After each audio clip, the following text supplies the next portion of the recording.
In today's world, the power of listening is more crucial than ever before. Think about it.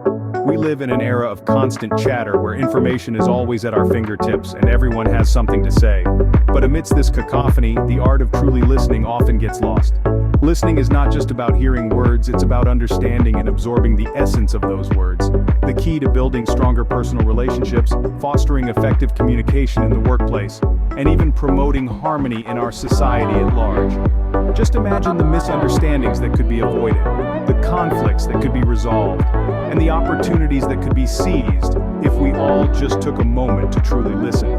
The flip side, the consequences of not being a good listener can be severe. Misunderstandings can lead to conflict, and missed opportunities can lead to regret. Fear not, because the power of listening can be harnessed. It's a skill that can be learned, honed, and mastered. So how can one harness the power of listening? Let's dive in. There are different levels of listening, each with its unique characteristics and challenges. Let's delve into those levels, shall we? First, we have passive listening. Imagine you're at a party, and a conversation is happening around you. You're hearing the words, but you're not really engaged. Your mind might be wandering, or you're checking your phone. That's passive listening. You're present, but not participating. The downside? You're missing out on truly understanding what's being said. Next up, active listening. Here you're not just hearing, but really engaging. It's like playing a game of tennis. The speaker serves the conversation and you're there, ready to return it. You show attentiveness by nodding, asking questions, and reflecting on what's been said.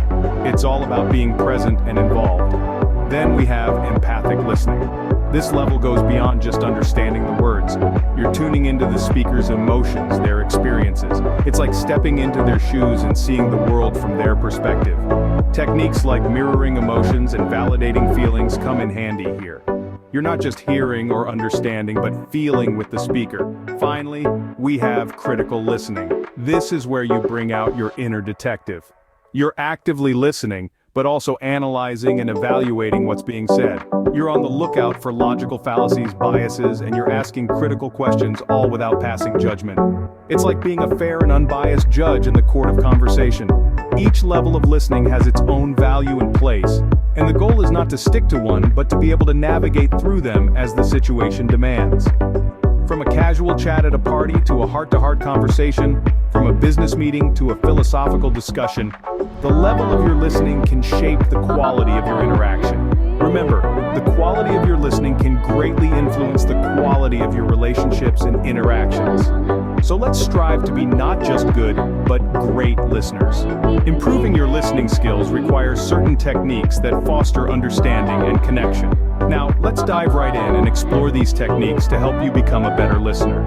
Firstly, we have mirroring. This technique involves repeating key words or phrases that the speaker uses.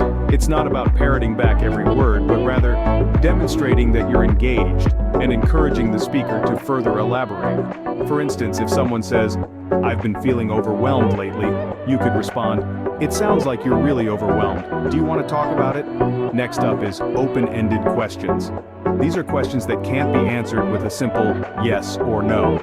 They compel the speaker to share more about their feelings, thoughts, or experiences. An example could be asking, "What led you to feel that way?" Or, "Can you tell me more about what you mean by?" These questions show your interest and invite deeper conversation. Then we have verbal encouragers.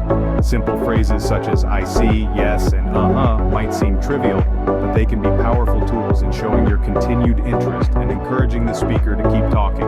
They're like little nods of understanding that keep the conversation flowing. Let's not forget nonverbal cues. Even if you can't see the person you're talking to, try to maintain an open posture, nod your head, and if possible, maintain eye contact. These nonverbal cues convey attentiveness and engagement. Lastly, we have the power of comfortable silence. While it might be tempting to fill every pause in a conversation sometimes, silence can provide the speaker with a much-needed space to process their thoughts. It's about being comfortable with silence and allowing it to serve its purpose in the conversation. These techniques are not just for show. They are tools to help you truly engage with the speaker and their message. Remember, the goal is not to merely hear what the speaker is saying, but to truly understand and connect with them. So let's start practicing these techniques and watch how they transform our listening skills. Listening effectively is not without its challenges, but these can be addressed with the right strategies. Engaging in difficult conversations can seem daunting, but maintaining calm and focusing on understanding, rather than winning the argument, can make a world of difference. Use I statements to express your feelings without blaming or criticizing the other person. Overcoming personal biases is another hurdle. This demands self-awareness and conscious effort.